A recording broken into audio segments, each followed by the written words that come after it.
आप सभी का इस परम ज्ञान न्यूज चैनल पर स्वागत है। और आज हम इस वीडियो में जानेंगे कि भीष्म पितामह कौन थे और उन्हें इच्छा मृत्यु का वरदान किसने दिया था और वे कितने दिनों तक बानशया पर रहे। तो कृपया वीडियो को शुरू से अंत तक देखेंगे, तभी आप इस चीज को समझ पाएंगे। सबसे पहले हम जानते हैं कि भीष्म पितामह कौन थे। भीष्म पितामह राजा शांतनु और गंगा के पुत्र थे, जिनका असली नाम देवव्रत था। देवव्रत अर्थात भीष्म पितामह कौरव और पांडवों के परदादा यानी पितामह थे। वे कुरु वंश के एक प्रभावशाली योद्धा और नीतिज्ञ थे। भीष्म पितामह के पिता राजा शांतनु निषाद कन्या सत्यवती से विवाह करना चाहते थे, लेकिन सत्यवती के पिता ने शर्त रख दी कि उसकी संतानों को ही हस्तिनापुर का राजा बनाया जाए। तो अपने पिता की इच्छा पूरी करने के लिए भीष्म पितामह ने अर्थात देवव्रत ने आजीवन ब्रह्मचर्य रहने का प्रण लिया। इस कठिन प्रतिज्ञा के कारण उन्हें भीष्म कहा गया। भीष्म पितामह परशुराम जैसे गुरुओं से शिक्षा प्राप्त की थी।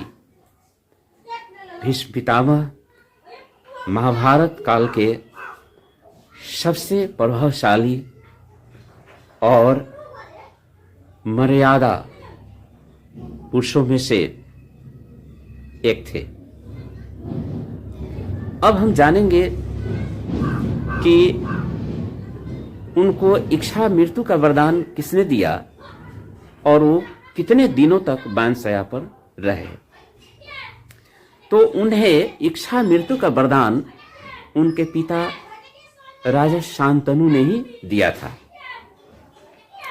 अपनी पिता की इच्छा पूरी करने के लिए, पिता के प्रेम के लिए उन्होंने आजीवन अविवाहित रहने का व्रत लिया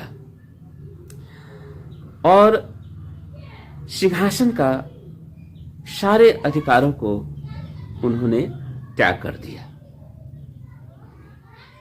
अपने पिता की इच्छा पूरी करने के लिए। देखिए, ऐसे पुत्र थे। अब इससे प्रसन्न होकर उनके पिता राजा शांतनु ने उन्हें इच्छा मृत्यु का वरदान दिया और कहा कि ये अपने इच्छा से ही मृत्यु को वरण कर सकेंगे। इसलिए उन्होंने इच्छा मृत्यु का जो वरदान था, मिला था उनके पिता से, उसका उपयोग करते हुए उन्होंने बानशया पर रहे और अपनी इच्छा के अनुसार ही मृत्यु को वरण किए। तो भीष्म पितामह महाभारत की युद्ध में 10वें दिन के युद्ध में अर्जुन के बाण से घायल होकर बानशया पर लेट गए। और ऐसी मान्यता थी कि सूर्य के उत्तरायण होने पर, मृत्यु होने पर मोक्ष की प्राप्ति होती है। इसलिए उन्होंने सूर्य के उत्तरायण होने का इंतजार किया और मकर संक्रांति के रोज जब सूर्य उत्तरायण में प्रवेश किया, तब उन्होंने अपना प्राण त्याग कर दिए। इस तरह उन्होंने जमा 58 दिनों तक बाण शया पर रहे।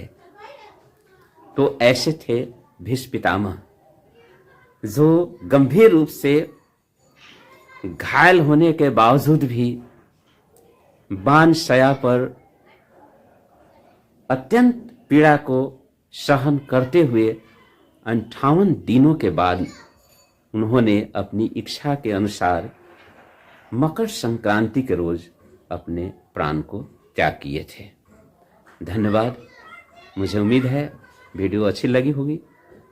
कृपया इस चैनल को सब्सक्राइब करेंगे और वीडियो को शेयर भी करेंगे।